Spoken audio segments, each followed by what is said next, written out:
मंडळी, कल्पना करा, सकाळी तुम्ही एखाद्या शासकीय कामासाठी कार्यालयात पोहोचता, पण दारावरती कुलूप, आत कर्मचारी नाहीयेत, फाईल्स थांबलेल्या आहेत, अधिकारी अनुपस्थित आणि बाहेर आंदोलनाची घोषणाबाजी सुरू आहे. कारण राज्यातील तब्बल 17.5 लाख कर्मचारी बेमुदत संपावर गेलेले आहेत. ही फक्त कल्पना नाहीये, तर अशी परिस्थिती प्रत्यक्षात निर्माण होण्याची शक्यता आहे. कारण राज्यातील शासकीय आणि निमशासकीय कर्मचाऱ्यांनी आता थेट संपाचं हत्यार उचललेलं आहे. गेल्या 15 महिन्यांपासून सरकारकडून आश्वासनं मिळत होती, पण ती पूर्ण न झाल्याचा आरोप करत कर्मचारी संघटनांनी निर्णायक लढ्याचा इशारा दिलेला आहे. आणि त्यामुळं आता प्रश्न फक्त कर्मचाऱ्यांच्या आंदोलनाचा राहिला नाहीये, तर राज्याचा कारभार ठप्प होणार का, हा आहे. म्हणूनच मग नेमकं हे प्रकरण काय आहे, कर्मचाऱ्यांच्या मागण्या काय आहेत, सरकार आणि कर्मचारी आमनेसामने का आलेत आणि या संपाचा सर्वसामान्यांवरती काय परिणाम होणार, या सर्व प्रश्नांची सविस्तर उत्तर जाणून घेऊयात या व्हिडिओच्या माध्यमातून. नमस्कार, मी अक्षय आणि तुम्ही पाहताय विषयच भारी. आता सगळ्यात आधी पाहूया नेमकं हे संपूर्ण प्रकरण कसं सुरू झालं आणि इथपर्यंत कसं आलं. मंडळी, राज्यभरातील 17.5 लाख शासकीय आणि निमशासकीय कर्मचारी मंगळवारपासून बेमुदत संपावर जाणार असल्याची घोषणा करण्यात आलेली आहे. आणि ही घोषणा होताच संपूर्ण राज्यात एक प्रकारची चिंता निर्माण झाली आहे. कारण एवढ्या मोठ्या संख्येनं कर्मचारी एकाच वेळी संपावर गेले तर त्याचा थेट परिणाम सरकारी कामकाजावरती होणार हे निश्चित मानलं जाते. पण मंडळी, हा निर्णय अचानक घेतलेला नाहीये, तर त्यामागे गेल्या 15 महिन्यांचा इतिहास आहे. कर्मचाऱ्यांच्या विविध मागण्यांबाबत सरकारकडून वारंवार आश्वासनं देण्यात आली होती. या आश्वासनांमुळे कर्मचाऱ्यांना अपेक्षा होती की लवकरच त्यांच्या प्रश्नावर ठोस निर्णय घेतला जाईल. मात्र कालांतरानं या आश्वासनांची पूर्तता होताना दिसली नाही. त्यामुळे कर्मचाऱ्यांमध्ये नाराजी वाढत गेली आणि अनेक वेळा सरकारकडे पाठपुरावा करूनही अपेक्षित निर्णय न झाल्यामुळे अखेर संपाचा निर्णय घेण्यात आला. राज्यातील सरकारी कर्मचारी मध्यवर्ती संघटनेनं या सगळ्या परिस्थितीचा विचार करून हा मोठा निर्णय घेतला असल्याचं सांगितलंय. राज्यातील सरकारी कर्मचारी संघटनेचे सरचिटणीस विश्वास काटकर यांनी प्रसार माध्यमांशी बोलताना स्पष्ट केलं की हा संप कुठल्याही एका मागणीसाठी नाहीये, तर गेल्या अनेक वर्षांपासून प्रलंबित असलेल्या तब्बल 18 प्रमुख मागण्यांसाठी हा लढा उभारण्यात आलेला आहे. त्यांनी असंही स्पष्ट केलंय की जोपर्यंत या मागण्या मान्य होत नाहीत तोपर्यंत माघार घेतली जाणार नाही. या संपाचा परिणाम नेमका कुठे आणि कसा होऊ शकतो हे समजून घेणंही तितकंच महत्वाचं आहे.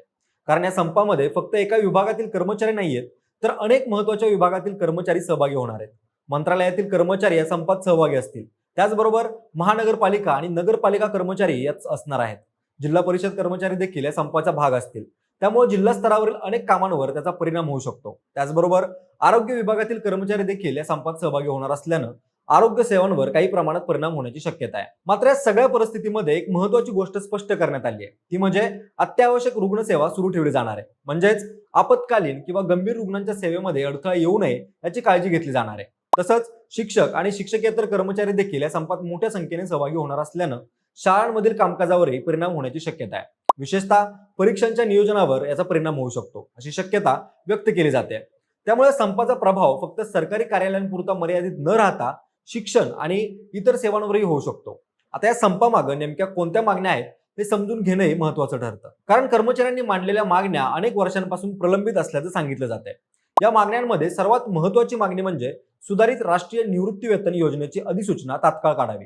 राज्य शासनानं या योजनेबाबत घोषणा केली होती, मात्र त्याचे नियम, अटी आणि कार्यपद्धती अजून स्पष्ट करण्यात आलेली नाहीये असं कर्मचाऱ्यांचं म्हणणं आहे. त्यामुळे या योजनेबाबत स्पष्ट अधिसूचना लवकरात लवकर काढावी अशी मागणी करण्यात आलेली आहे. यासोबतच 1 नोव्हेंबर 2005 पूर्वी नियुक्त झालेल्या शिक्षक आणि कर्मचाऱ्यांना जुनी पेन्शन योजना लागू करावी अशी महत्वाची मागणी आहे. तसंच 10, 20 आणि 30 वर्षांच्या सेवेनंतर मिळणाऱ्या आश्वासित प्रगती योजनेचा लाभ अनेक शिक्षक आणि शिक्षकेतर कर्मचाऱ्यांना मिळालेला नाहीये. त्यामुळं या योजनेचा लाभ तातडीनं द्यावा अशी मागणीही करण्यात आलेली आहे. निवृत्तीचं वय वाढवण्याची मागणी देखील यामध्ये महत्वाची मानली जाते. सध्या कर्मचाऱ्यांचे निवृत्तीचे वय 58 वर्ष आहे, ते वाढवून 60 वर्ष करण्यात यावं अशी मागणी करण्यात आलेली आहे. त्याचबरोबर राज्यातील विविध विभागांमध्ये सुमारे 35% पदं रिक्त असल्याचं सांगितलं जात आहे. आणि या रिक्त पदांमुळे सध्या कार्यरत असलेल्या कर्मचाऱ्यांवर कामाचा अतिरिक्त ताण पडत असल्याचंही सांगण्यात येते. त्यामुळे ही रिक्त पदे तातडीनं भरावीत अशी मागणीही करण्यात आलेली आहे. याशिवाय 7व्या वेतन आयोगाच्या थकबाकीचा हप्ता आणि महागाई भत्त्याची थकबाकी तातडीनं द्यावी अशी मागणी करण्यात आलेली आहे. तसंच विविध विभागांमध्ये 10 ते 15 वर्षांपासून कंत्राटी पद्धतीवर काम करणाऱ्या कर्मचाऱ्यांच्या सेवा नियमित कराव्यात अशी मागणी आहे. चतुर्श्रेणी कर्मचारी आणि वाहन चालकांच्या भरतीवरील बंदी उठवावी. केरळ राज्याच्या धर्तीवर कॅशलेस आरोग्य विमा योजना लागू करावी. तसंच नगरपालिका आणि नगर परिषद कर्मचाऱ्यांच्या सुधारित आकृतीबंध लवकर मंजूर करावा अशा इतरही मागण्या या संपामागे असल्याचं सांगितलं जात आहे. एकूणच पाहता या संपाचा परिणाम राज्यातील अनेक महत्वाच्या सेवांवर होण्याची शक्यता आहे. मंत्रालयापासून जिल्हा परिषदांपर्यंत, शाळांपासून ते अनेक सरकारी कार्यालयांपर्यंत कामकाजावरती त्याचा परिणाम होऊ शकतो. त्यामुळे नागरिकांना विविध कामांसाठी अडचणींचा सामना करावा लागू शकतो. हेही तितकंच खरं आहे.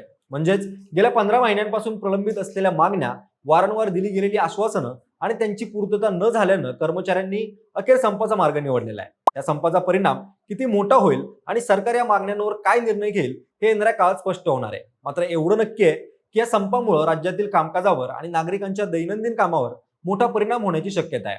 आता या सगळ्या घटनेबद्दल तुमचं काय मत आहे, या संपाबद्दल तुम्हाला काय वाटतं हे आम्हाला कमेंट करून नक्की सांगा. आणि सोबतच आपल्या विशेष भारीच्या YouTube चॅनेलला सबस्क्राईब करायला विसरू नका. धन्यवाद.